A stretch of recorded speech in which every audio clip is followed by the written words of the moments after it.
The end of World War I brought about a significant shift in the geopolitical landscape of the world. The Paris Peace Conference of 1919 was convened to negotiate the terms of peace and the reorganization of Europe and the Middle East. The conference was attended by representatives of the victorious Allied powers and Germany, the defeated Central Power. The negotiations were difficult and complex, and the eventual outcome had far-reaching consequences for Europe and the world. In this article, we will explore the challenges faced by the negotiators and the difficult road to peace in 1919. The signing of the Armistice of Compiègne on November 11, 1918, marked the end of World War I. The war had left Europe devastated, with millions dead and wounded, and economies shattered. The victorious Allied powers, led by Britain, France, and the United States, were determined to make Germany pay for its role in the war. They sought to impose harsh terms on Germany, including substantial reparations and territorial losses. The Paris Peace Conference was convened in January 1919 and was attended by representatives of the victorious Allied powers and Germany. The conference was chaired by the French Prime Minister Georges Clemenceau, British Prime Minister David Lloyd George, and U.S. President Woodrow Wilson. The negotiations were complex and difficult, with the various parties having differing goals and agendas.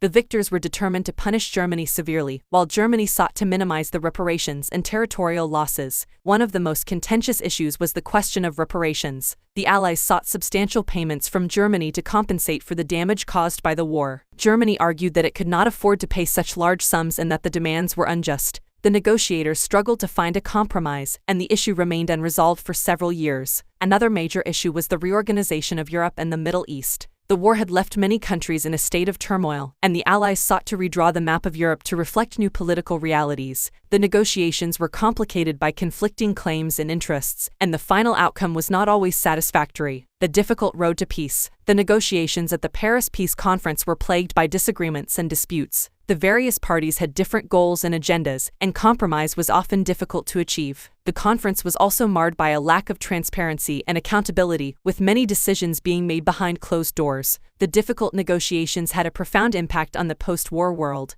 The harsh terms imposed on Germany contributed to the rise of Adolf Hitler and the outbreak of World War II. The reorganization of Europe and the Middle East led to new conflicts and tensions, including the rise of nationalist movements and the disintegration of empires. The legacy of the Paris Peace Conference is a reminder of the challenges of peacemaking in the aftermath of a major conflict. Negotiating a fair and lasting peace requires a willingness to compromise, a commitment to transparency and accountability, and a recognition of the complex and diverse interests of the various parties involved. The Paris Peace Conference of 1919 was a pivotal moment in world history. The negotiations were complex and difficult, and the final outcome had far-reaching consequences for Europe and the world. The conference was marked by disagreements and disputes, and compromise was often difficult to achieve. The harsh terms imposed on Germany contributed to the rise of Adolf Hitler and the outbreak of World War II, and the reorganization of Europe and the Middle East led to new conflicts and tensions. The legacy of the Paris Peace Conference is a reminder of the challenges of peacemaking in the aftermath of a major conflict, and the importance of compromise, transparency, and accountability in achieving a fair and lasting peace.